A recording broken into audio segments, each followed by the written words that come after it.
Channel HS. Penyakit hati suka berbohong dan cara mengobatinya. Tuhanku, keputusanmu yang pasti berlangsung dan kehendakmu yang memaksa. Keduanya tidak akan memberi kesempatan untuk berkata-kata bagi orang yang pandai berbicara atau berdalih, atau untuk melaksanakan kesaktiannya bagi orang yang mempunyai kesaktian. Assalamualaikum warahmatullahi wabarakatuh. Marilah kita secara bersama berharap sembari memohonkan diri. Semoga kita sekalian tetap dalam genggaman, perlindungan dan rahmat serta kasih sayangnya Allah Subhanahu wa Ta'ala. Amin. Semoga jua kiranya para pemerhati channel HS yang beriman tetap konsisten dalam mengikuti dan mencermati, kemudian menerapkan cara melunturkan berbagai ragam penyakit hatinya itu secara bertahap memperoleh manfaat, dengan harapan dapat menjadi manusia yang berkualitas dan dicintai Allah karena telah bersih hatinya dan mulia akhlaknya. Tetaplah terus berusaha, berjuang dan berjihad untuk mengikis segala aneka ragam bentuk penyakit hati. Marilah kita masing-masing belajar untuk selalu merendahkan hati dan berperilaku ramah tamah, sopan santun, beradab, beretika, bertata krama yang baik, saling mengasihi serta menghormati, sekaligus saling menyayangi di antara kita sesama umat manusia. Setelah video-video yang membahas tentang penyakit hati, cinta dunia, tinggi hati dan ria, sekarang kita masuk pada konten yang mengulas tentang penyakit hati manusia yang suka berbohong. Jika ada dalam perilaku dan sifat kita, mari segera kita obati. Jangan dipelihara dan jangan diulangi. Penyakit hati suka berbohong. Orang yang memiliki sifat senang dan suka berbohong adalah merupakan salah satunya bentuk penyakit hati dari sifat manusia yang sangat jelek. Perkataan-perkataan bohong yang disampaikan oleh seseorang akan menciptakan rasa kebencian dan ketidakpercayaan orang lain terhadap dirinya. Untuk perilaku ini, Islam telah nyata-nyata sangat melarang untuk berkata bohong dan dinyatakan sebagai perbuatan dosa besar. Allah Subhanahu wa Ta'ala telah berfirman yang artinya, dan janganlah kamu mengikuti apa yang kamu tidak mempunyai pengetahuan tentangnya. Quran Surat Al-Isra 36. Berbohong disebut juga sebagai dosa besar adalah karena perbuatan tersebut merupakan suatu perbuatan yang keji, di mana akibat dari perkataan bohong yang disampaikan orang ini dapat membahayakan dan merugikan orang lain. Dan Allah telah berfirman yang artinya, sesungguhnya Allah tidak memberi petunjuk kepada orang-orang yang melampaui batas lagi pendusta.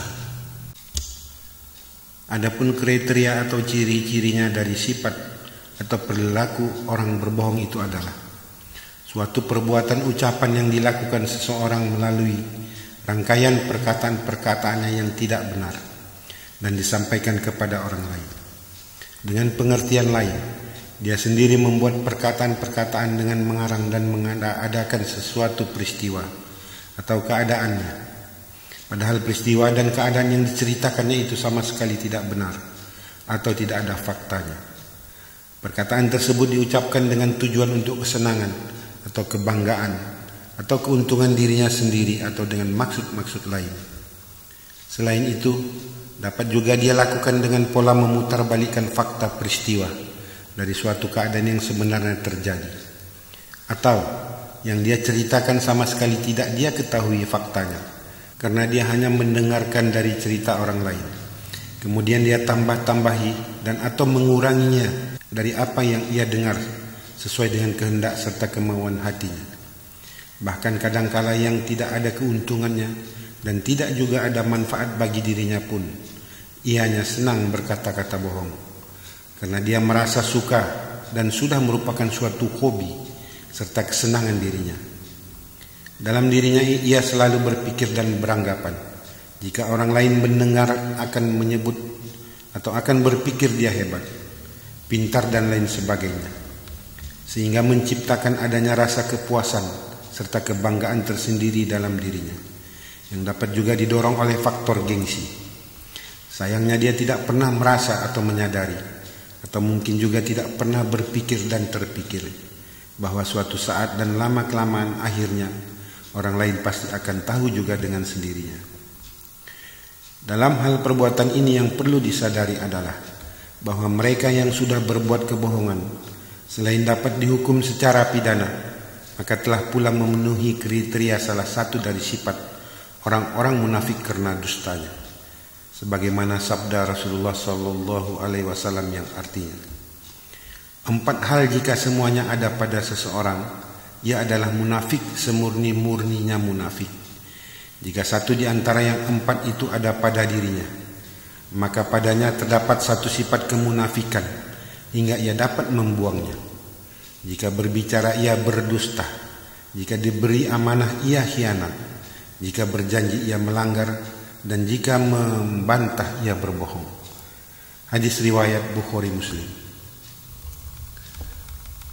Untuk perlakuan ini, Nabi SAW hanya menyampaikan 3 pengecualian saja terhadap perbuatan kebohongan yang diperbolehkan atau mubah. Adapun hadis sahih tentang dibolehkannya berkata bohong dalam 3 hal tertentu tersebut adalah sebagaimana telah dinyatakan dalam riwayat Imam Muslim yang menyebutkan, artinya, dan aku Ummu Kulsum tidak mendengar bahwa beliau memberikan rukhsah atau keringanan dari dusta yang dikatakan oleh manusia kecuali dalam perang, mendamaikan antara manusia, pembicaraan seorang suami pada istrinya, dan pembicaraan istri pada suaminya. Sebab dan alasan diperbolehkannya adalah bahwa sesuatu hal yang tidaklah mungkin atau mustahil dapat diterima oleh para pihak. Jika orang yang hendak mendamaikan kedua belah pihak termasuk merujukkan suami istri yang lagi berselisih dengan menyampaikan sesuatu apa adanya dari satu pihak kepada pihak lainnya, tanpa menyaring dan memilah antara yang patut disampaikan dengan yang tidak. Sedangkan ia sendiri harus berusaha meredakan suasana yang sedang panas. Dan jika dipandang perlu serta berguna untuk kebaikan, maka dia diperbolehkan menambah-nambahi untayan perkataan yang baik dan manis serta menyejukkan kedua belah pihak yang bertikai, dengan tidak menyampaikan cercaan ataupun umpatan pihak yang satu terhadap pihak yang lainnya. Dalam suasana perang juga demikian. Tidak mungkin untuk memberikan informasi yang benar kepada pihak musuh, membuka rahasia kekuatan atas pasukannya sendiri, atau memberitahu tentang informasi-informasi yang patut dan memang dibutuhkan atau dicari oleh pihak musuh. Sehingga dalam keadaan dan situasi serta kondisi tertentu, hukum berbohong yang diharamkan diberikan pengecualian menjadi berubah hukumnya dari suatu perbuatan yang dilarang menjadi mubah, bahkan menjadi wajib. Adapun sebagian besar para ulama menetapkan tentang pembagian hukum dusta atau bohong yang dibolehkan tersebut dengan 5 ketentuan hukum syar'i, yakni: pertama, haram jika suatu kebohongan yang dilakukan itu tidak bermanfaat menurut kacamata syar'i. Kedua, makruh jika dilakukan untuk memperbaiki atau mendamaikan suatu keadaan dan situasi kemelut rumah tangga. 3, dianjurkan untuk menakut-nakuti pihak musuh dalam Islam dalam suatu peperangan. 4, wajib sepanjang untuk menyelamatkan nyawa atau jiwa seorang muslim serta harta bendanya tersebut dari kematian dan kemusnahan.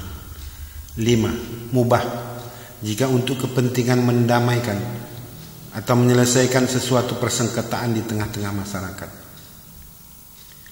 Cara mengobatinya: orang yang sifatnya suka berbohong sudah pasti menimbulkan rasa kebencian dan ketidakpercayaan orang lain kepada dirinya. Selain merugikan dirinya sendiri, berbohong itu dapat merugikan orang lain, bahkan dapat membahayakan dan berkemungkinan berisiko terhadap jiwa serta keselamatan orang lain, tergantung dari materi kebohongan yang disampaikannya. Sifat orang yang suka berbohong ini tidak mempunyai rasa tanggung jawab, tipisnya iman serta tidak takut kepada Allah.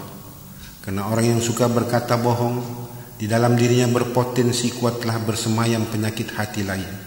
Di antaranya adalah munafik, iri hati dan dengki, suka menipu, keras hati, gemar menghasut, suka mengadu domba, suka memfitnah, egois serta gengsi. Oleh karena itu, segeralah menghapuskan segala bentuk penyakit-penyakit hati yang ada dan telah bersemayam sekian lama di dalam hati kita.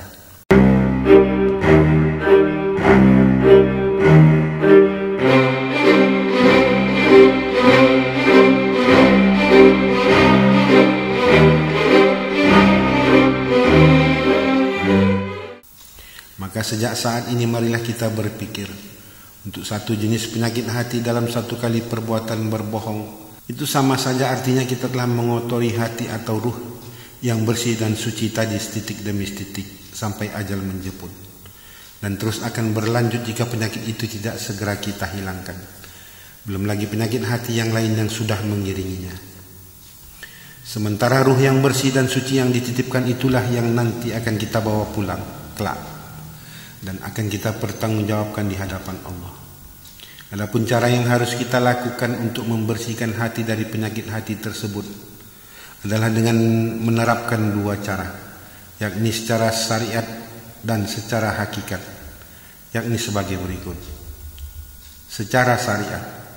Pertama, dalam Islam dinyatakan bahwa perbuatan berbohong adalah suatu dosa besar dan merupakan sifat orang yang tidak jujur, sekaligus paling dibenci orang lain dan tidak dipercaya.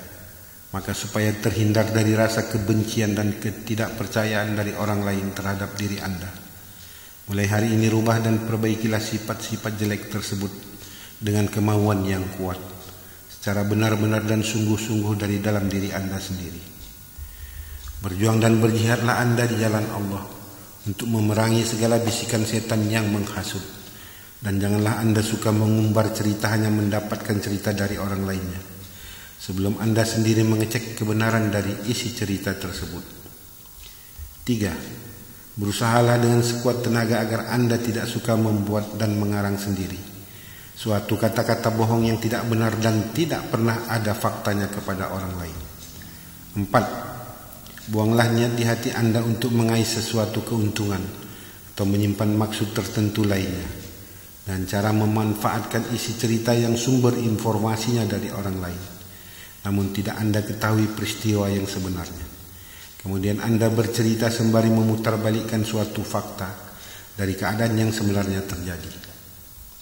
5. Kunci lisan Anda itu dari kebiasaan suka menambah-nambahi atau mengurangi suatu cerita tentang keadaan atau peristiwa yang Anda dengar atau Anda ketahui sendiri dengan sekehendak serta kemauan Anda, sehingga perbuatan itu dapat merugikan serta membahayakan keselamatan atau jiwa orang lain.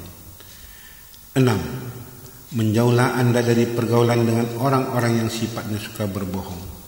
7. Berpikirlah Anda dengan baik-baik sebelum ucapan keluar dari lisan Anda, yang akibatnya Anda dapat dihukum secara pidana, dan Allah pun akan segera memberi balanya di dunia ini. Selain itu pastinya siksa di akhirat kelak Anda dapatkan. 8. Penyakit hati Anda sudah banyak. Selain perbuatan suka berbohong, termasuk dari sifat orang munafik karena dustanya juga sudah Anda miliki, serta yang lainnya yang telah disebut. Jadi jangan Anda tambahi lagi penyakit hati Anda, karena kita tidak tahu umur kita sampai kapan. 9. Istiqomah dalam menjalani hidup. Berpegang teguhlah Anda dengan suatu pendirian yang tegas, tidak mudah menjadi ragu hanya karena keadaan. Jangan cepat berubah pendirian Anda, serta jangan gampang terpedaya dengan rayuan, iming-iming atau model bujukan apapun. 10.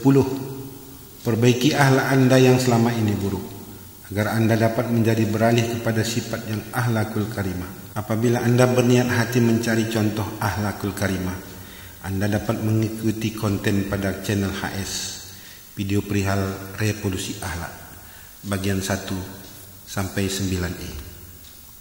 11. Ingatlah, kita tidak pernah tahu usia kita kapan akan berakhir. Kita juga tidak pernah tahu kapan ruh kita akan meninggalkan jasad ini.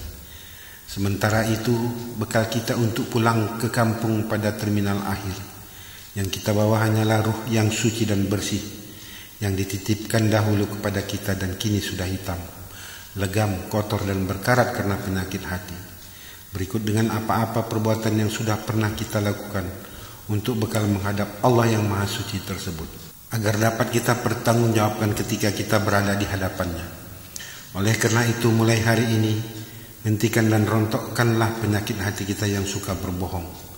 Bertobatlah dan jangan ulangi. Terhitung hari ini, perbaikilah diri Anda sendiri. Secara hakikat 12. Pelihara hati dan bersihkanlah hati Anda dengan selalu berzikir di dalam hati atau kolbu. Setiap detik dan setiap saat serta setiap waktu beriringan dengan turun naiknya napas Anda. 13. Biasakanlah, latih, praktekkan serta terapkan metode berzikir untuk mentauhidkan Allah di dalam hati Anda secara terus-menerus dan berkekalan di dalam hati. Bagaimana caranya? Anda dapat mengikuti pada channel HS konten video sholat khusyuk cara lain atau cara mudah sholat khusyuk bagian 3. 14. Apabila Anda menerapkan hal-hal di atas, maka cara yang paling ampuh dan utama serta paling kuat efek dan pengaruhnya itu adalah dengan selalu berzikir mengingat Allah di dalam hati. Dengan Anda selalu mengingatnya, insya Allah segala macam penyakit hati Anda termasuk penyakit hati yang ada mengikutinya secara perlahan akan dikikis habis. Dan penyakit yang di dalam tubuh Anda secara medis pun insya Allah akan ikut berangsur sembuh. Perbaikilah diri. Tekadkan niat untuk menuju jalan Allah. Berjuanglah guna mengatasi segala bisikan setan yang menghasut. Pasti Anda akan berhasil. Jika bukan usaha diri Anda sendiri yang memperbaiki, siapa lagi? Terima kasih. Selamat berjihad. Wassalamualaikum warahmatullahi wabarakatuh.